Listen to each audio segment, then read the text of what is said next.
But nevertheless, it is a really hard concept, I think, for those of us who are not scientists to get our heads around. As far as we know, the Earth is the only planet in the whole universe, as far as we know, that actually has intelligent life on it, or any kind of life that we're sure of. And the chances of that happening seem to be so infinitesimal. Why should that be? Can you at least understand why people who are prone to a theistic interpretation of life might say, well, look, isn't that just too amazing to have just happened by chance? Doesn't that sort of indicate that there's a God who wanted it and created us, created Earth with the moon in the right place and with Jupiter in the right place and with a friendly sun and a friendly solar system and all the rest of it? Yes.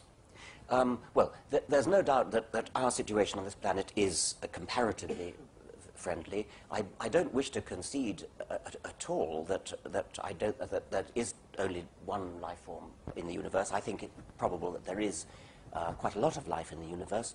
I think it's probably a very rare phenomenon, which means that any one of these little islands of life is probably rather unlikely to encounter any other of these islands of life. So it may be that all islands of life are blissfully unaware of each other's existence. It's a genuinely open question how rare life is. Now, let's go to one extreme and entertain the possibility that this is indeed the only planet in the entire universe where there is life. And then we have to say, well, what can we deduce from that? One thing that Paul has just pointed out is that we can say that this planet has certain very friendly properties. It's exactly the right distance from a star, from its star. If it was, it's the so-called Goldilocks zone. If it was, it's Goldilocks in the sense of just not too hot, not too cold, but just right. It's in the Goldilocks zone in the sense that if it were any closer to the sun, all the water would boil.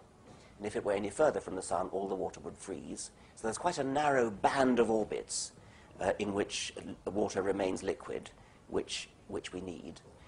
There's also the moon, which has a certain stabilizing effect, which makes it possible for life to, or makes it easier, at least, for life to have evolved. There's Jupiter, which acts as a great big hoover to stop too many asteroids hitting us. Some do, nevertheless, but it's rare. One of the reasons is that Jupiter's there, acting as a great gravitational sink, pulling these missiles away.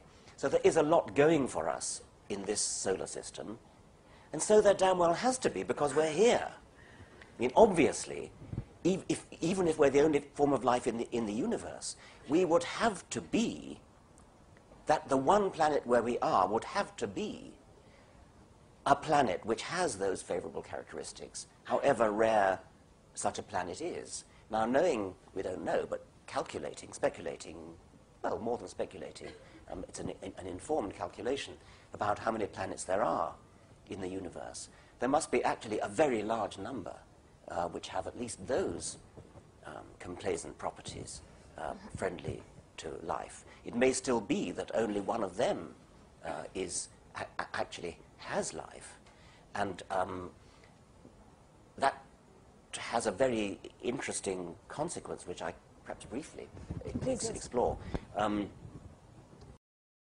If anybody wishes to say that this is the only planet in the entire universe which has life, then a consequence of that would have to be that the origin of life, the chemical circumstances that gave rise to the first self-replicating molecule, the first proto-gene, the origin of life would have to be a quite fantastically, stupendously rare and improbable event.